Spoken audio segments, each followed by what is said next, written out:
So as you can imagine, my family and I took that as a real punch in the gut. My wife and I realized that we had given away about $18,000 or so. It looks like on here I have 17,839, so I must have just gone to November of 2023. Yeah, so November to November instead of December to November is what I used when I made this originally instead of December to December. But you get the idea. How do I? What went through our mind was, how do we still owe $117,000 on this house when we've already paid $20,000 over the last 2 years? This is ridiculous. This can't be right. And nope, it is exactly right, because as I mentioned previously, the interest on a loan grows very quickly in the beginning and then begins to slow down at the end. And so you can see again, our interest on our first payment was $750 that we paid, and our interest on our payments near the end is down around $35 or $25. And so this is exactly the reverse of a future value of an ordinary annuity, in that interest here would be very small. This is at the end, not the beginning.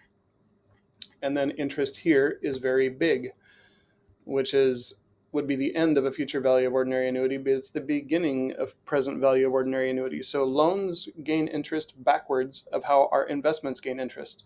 So for us, the borrower, loans are very bad from an interest standpoint. From the person who's loaning us the money, it's great.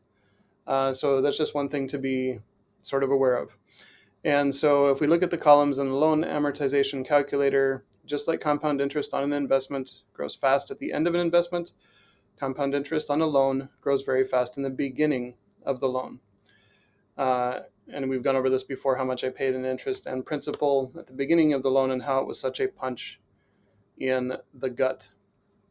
Now, one thing also to take into consideration is when a company loans you money and says you don't have to make any payments for a year, guess what's happening for that whole year? Interest is piling up like crazy.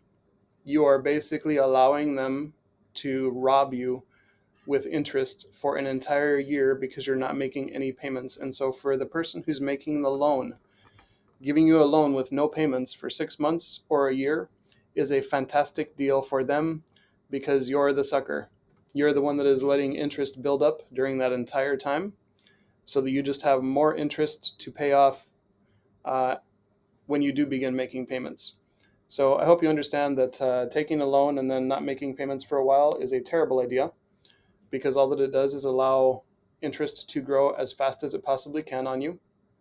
Again, a terrible deal for you and a great deal for the person making the loan.